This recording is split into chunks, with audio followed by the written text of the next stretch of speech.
हाँ दोस्तों, आपकी अपनी अमृत साधना भक्ति चैनल पर आप सबका स्वागत है। दोस्तों, आज की इस वीडियो में हम आप लोगों को साल की आखिरी एकादशी मोक्षदा एकादशी के बारे में बताएंगे। कब का एकादशी का व्रत रहेगा, क्या इसका शुभ मुहूर्त होगा और इस व्रत का महत्व क्या होता है, इस सब के बारे में आज की इस वीडियो में हम आप लोगों को बताने वाले हैं। उम्मीद करती हूँ दोस्तों वीडियो आप लोगों को जरूर पसंद आएगी, तो आप इसे ज्यादा से ज्यादा शेयर कीजिएगा, लाइक कीजिएगा। अगर चैनल पर आप पहली बार वीडियो देख रहे हैं तो चैनल को सब्सक्राइब कर लीजिएगा, साथ ही बेल आइकन को भी प्रेस कर लीजिएगा। जो घंटी आपको दिखाई देती है उसको भी दबा दीजिएगा, ताकि चैनल पर अपलोड होने वाली हर नई वीडियो का नोटिफिकेशन आप लोगों को मिल सके। तो आइए दोस्तों, हम मोक्षदा एकादशी के बारे में जान लेते हैं। मोक्षदा एकादशी बहुत ही महत्वपूर्ण एकादशी है। यह मार्गशीर्ष महीने के शुक्ल पक्ष में आती है और इस व्रत को करने से सभी व्रतधारियों के सकल पापों का नाश होता है और साथ ही उनकी सब मनोकामनाओं की पूर्ति भी होती है। दोस्तों, हमारे हिंदू धर्म में मोक्षदा एकादशी का बहुत ही ज्यादा महत्व है। कृष्ण पक्ष और शुक्ल पक्ष की दोनों ही एकादशियों में मोक्षदा एकादशी को अलग ही विशेष स्थान दिया गया है।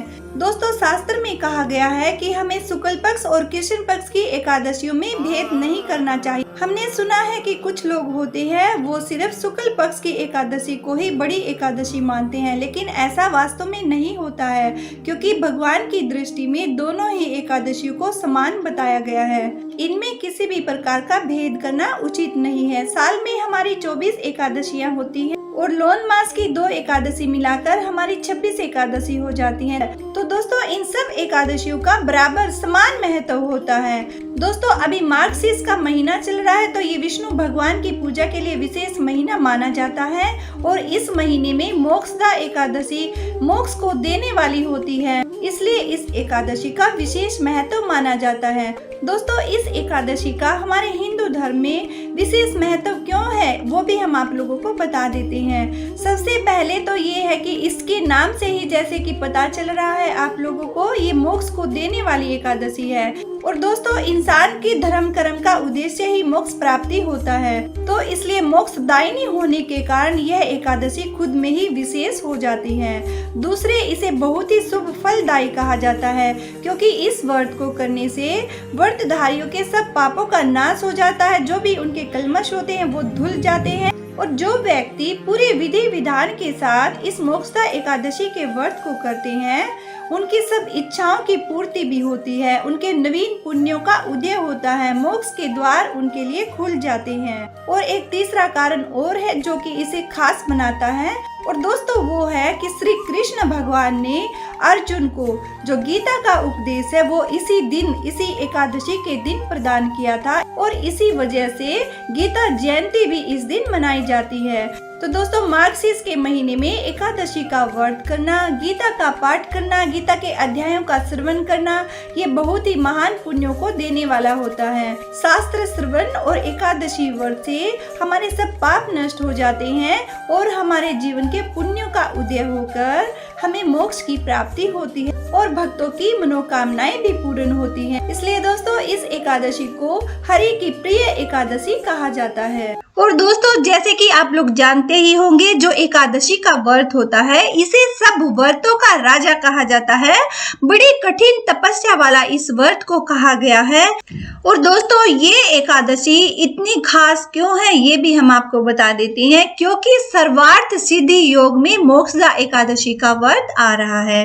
मोक्षदा एकादशी के दिन सर्वार्थ सिद्धि योग प्रातः 7:06 से अगले दिन 15 दिसंबर को प्रातः 4:40 तक रहेगा। और दोस्तों, इसी समय काल में अमृत सिद्धि योग भी बन रहा है, तो बड़ी ही शुभ तिथि है, बड़ा ही शुभ मुहूर्त आने वाला है। दोस्तों, आपकी जो कोई भी मनोकामना हो इस एकादशी के व्रत को करने से अवश्य ही पूर्ण होगी। और आइए अब हम जान लेते हैं मोक्षदा एकादशी 2021 का जो व्रत है इसका पारण का समय क्या रहेगा।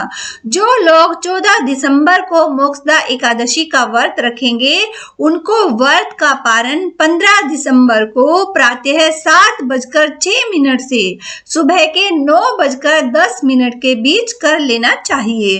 तो दोस्तों, ये एकादशी के व्रत का पारण का समय है। और मोक्षदा एकादशी का महत्व क्यों इतना माना गया है ये भी हम आपको बता देते हैं। तो दोस्तों ये दिन बहुत ही खास है, विष्णु भगवान का प्रिय दिवस है।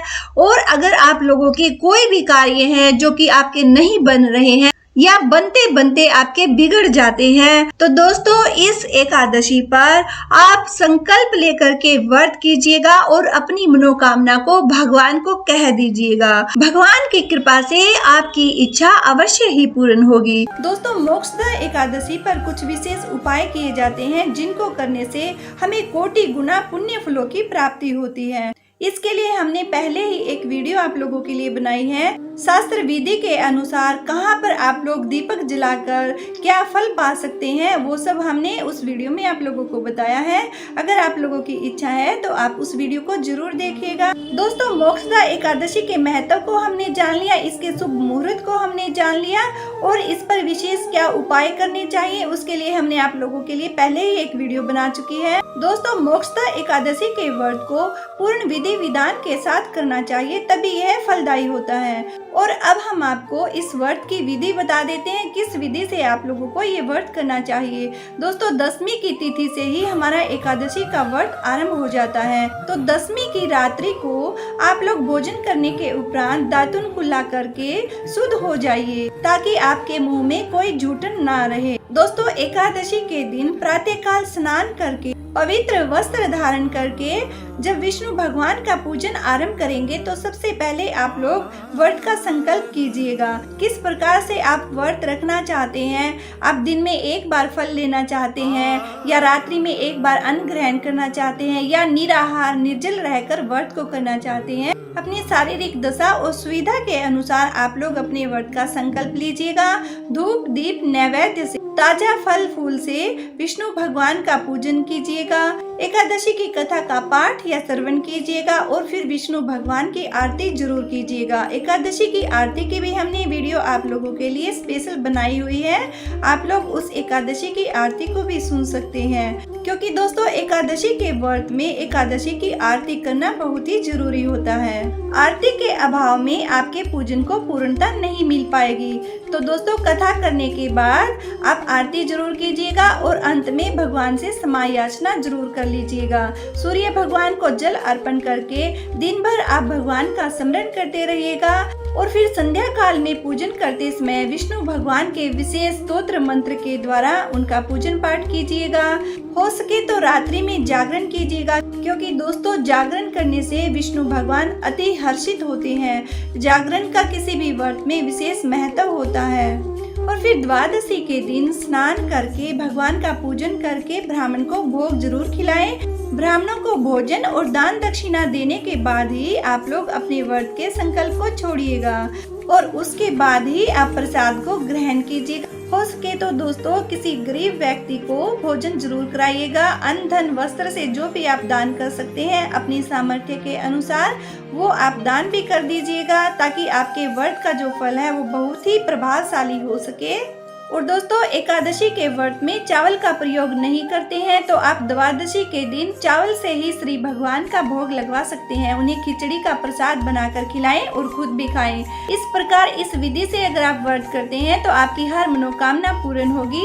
दोस्तों अगर आप शास्त्रोक्त विधि के अनुसार व्रत करते हैं, पूर्ण विधि विधान से अपने व्रत को निभाते हैं, अपने संकल्प को पूर्ण करते हैं तो आपकी सब मनोकामनाएं जरूर पूर्ण होंगी, ऐसा हमारा विश्वास है और शास्त्रों की भी मान्यता है। दोस्तों कुछ लोग ऐसे हैं जिनकी एकादशी व्रत में श्रद्धा तो होती है लेकिन किसी बीमारी की वजह से या किसी कारण से वो व्रत नहीं कर पाते हैं, तो यहाँ पर उनके लिए भी एक उपाय शास्त्र में बताया गया है कि जो व्यक्ति अगर व्रत नहीं भी कर सकते हैं तो वो सिर्फ व्रत की कथा को सुन ले, व्रत की आरती को सुन ले और दिन भर भगवान का सिमरन करते रहें तो यह व्रत उनके लिए भी महान पुण्य फलों को देने वाला होता है। तो दोस्तों इस प्रकार से एकादशी व्रत की विधि, शुभ मुहूर्त, महत्व इस सब के बारे में हमने जान लिया है। उम्मीद करती हूँ ये वीडियो आप लोगों को जरूर पसंद आई होगी, तो आप इसे ज्यादा से ज्यादा लोगों के पास शेयर कीजिएगा। दोस्तों जन जन तक हम प्रभु की भक्ति को पहुँचा सके यही हमारा एक प्रयास है। आप लोग भी इसमें सहयोग कर सकते हैं। ज्यादा से ज्यादा वीडियोज को शेयर कीजिएगा, लाइक कीजिएगा। अगर चैनल पर आप पहली बार वीडियो देख रहे हैं तो चैनल को सब्सक्राइब कर लीजिएगा, साथ ही बेल आइकन को भी प्रेस कर लीजिएगा ताकि चैनल पर अपलोड होने वाली हर नई वीडियो का नोटिफिकेशन आप लोगों को मिल सके। दोस्तों अगर वीडियो आप लोगों को पसंद आई है तो कमेंट सेक्शन में कमेंट करके जरूर बताइएगा। तो फिर मिलते हैं किसी नई वीडियो के साथ। जय श्री कृष्णा।